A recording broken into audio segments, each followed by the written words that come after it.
আজকের শেষের এই পয়েন্টটা মনে রাখার চেষ্টা করবেন। আমাদের মধ্যে অনেকেই মনে করে আমি বাংলাদেশে ইসলাম কায়েম করে ফেলবো। কিভাবে ইসলাম কায়েম করবেন? সবাই যদি নামাজি হয়ে যায় ইসলাম কায়েম হয়ে গেল, সবাই যদি পর্দা করে ইসলাম কায়েম হয়ে গেল। জি না, ইসলামের সবচেয়ে বেসিক এলিমেন্ট, সবচেয়ে মূল ভিত্তি হচ্ছে সত্যবাদিতা, ন্যায়পরায়ণতা। বাইতুল মুকাররমের মধ্যে নামাজি মানুষ মারামারি করতেছে, বাইতুল মুকাররমের মধ্যে যার দাড়ি আছে, টুপি আছে, পাঞ্জাবি আছে, সে মারামারি করতেছে। তার মানে কি? তার মানে সে ইসলামের বেসিক এলিমেন্ট সম্পর্কে জানে না।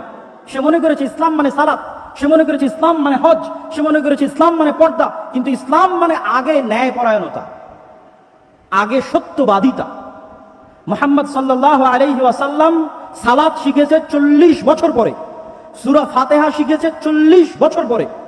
আর উনি জন্মগত সত্যবাদী এবং ন্যায়পরায়ণ, তথা 40 বছর যাবৎ যেই গুণ তিনি জন্মগত বহন করেছেন নবী হওয়ার আগেও, সেটি হচ্ছে তিনি সত্য বলতেন, কোনোদিন মিথ্যা বলেননি।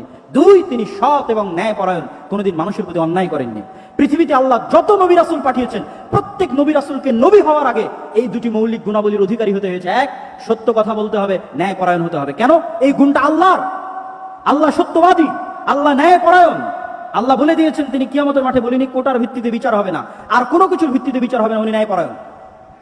তিনি বলেছেন, ইন্নী হারামতু যুলমা আলাইয়া, আমি আল্লাহ আমার উপর অত্যাচার করাকে হারাম করে নিয়েছি।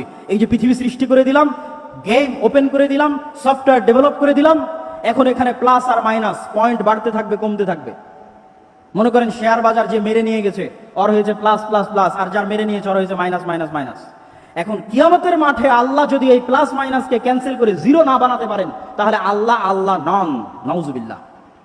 এটা তার দাবি যে তিনি ন্যায়পরায়ণ। মানে পৃথিবীতে যা অন্যায় সংঘটিত হয়েছে, মানুষের সাথে তো বহু দূরের কথা, পশুর সাথেও যা অন্যায় সংঘটিত হয়েছে, তা তিনি মিটমাট করে দিয়ে পৃথিবীর রেজাল্ট করবেন জিরো। পৃথিবী যখন শুরু হয়েছিল তখন জিরো, আর পৃথিবীতে মানুষ যা অন্যায়, অনাচার, মারামারি, কাটাকাটি, ঢাকা বিশ্ববিদ্যালয়ে একজনকে অন্যায়ভাবে হত্যা করা হলো, ওই বিষয়ে রাসূল সাল্লাল্লাহু আলাইহি ওয়াসাল্লামের একটা হাদিস শুনেন।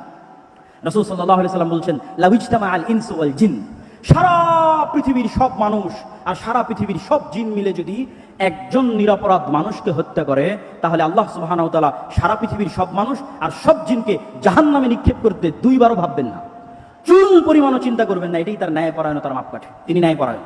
তাহলে ইসলামের মূল শিক্ষা কি? ইসলামের মূল সারমর্ম কি? সত্যবাদী হওয়া, ন্যায়পরায়ণ হওয়া।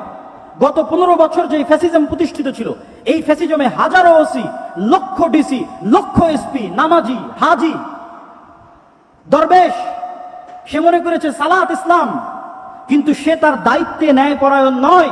সে যে একজন ওসি হিসেবে সে ন্যায়পরায়ণ দায়িত্ব পালন করেনি। ডিসি, সচিব হিসেবে, এসপি হিসেবে, এসিল্যান্ড, সাব রেজিস্ট্রার তার পদের সাথে আমানতের খেয়ানত করেছে। অর্থাৎ সে ইসলাম বুঝে না। সে যতই সালাত আদায় করুক, যতই সিয়াম পালন করুক, সে বুঝে না ইসলাম কি। রাসূল সাল্লাল্লাহু আলাইহি ওয়াসাল্লাম বলেছেন, সাবআতু ইউদিল্লুহুমুল্লাহ ইয়াওমা লা দিল্লা ইল্লা দিল্লুহ, 7 শ্রেণীর মানুষকে আল্লাহ কঠিন কিয়ামতের মাঠে বিশেষ ছায়া দিবেন। তার 1 নাম্বার, আলেম নয়, হুজুর নয়, তাহাজ্জুদ গুজার নয়, পর্দাশীলা নয়, ইমামুন আদিল, যে তার দায়িত্বে ন্যায়পরায়ণ প্রিন্সিপাল, ওসি, ডিসি, প্রধানমন্ত্রী, প্রধান উপদেষ্টা, ন্যায়পরায়ণ সমন্বয়ক জান্নাতে যাবে। আরেকজন তাহাজ্জুদ গুজারের পূর্বে, আরেকজন সালাত আদায়কারীর পূর্বে। ন্যায়পরায়ণতা হচ্ছে ইসলামের সবচেয়ে বড় মাপকাঠি। অতএব ছাত্র ভাইদের উদ্দেশ্যে আমার উদাত্ত আহ্বান থাকবে, আমার উদাত্ত ডাক থাকবে, যে ইসলামের সকল শিক্ষা যদি আমরা ভুলে যাই, এই 2টা মৌলিক শিক্ষার উপর যদি আমরা একটা প্রজন্ম তৈরি করতে পারি। ফ্যাসিজম টিকে ছিল কিভাবে? তাদেরকে অন্যায়, তাদের মেরুদণ্ড সোজা নয়, তারা অন্যায় করেছে। আপনি সারা বাংলাদেশে মেরুদণ্ড সোজাওয়ালা, সৎ, ন্যায়পরায়ণ ওসিডিসি এসপি দেন, ক্ষমতায় যেই আসুক না কেন, দেশ সুন্দর চলবে। তো এসিডিসি এসপি কারা হবে? আপনারাই হবেন। আপনারা শিখেন ইসলামের মূল শিক্ষা, সৎ এবং ন্যায়পরায়ণ হওয়া, এবং টাকার কাছে, কোনো চাপের কাছে মাথা নত না করা।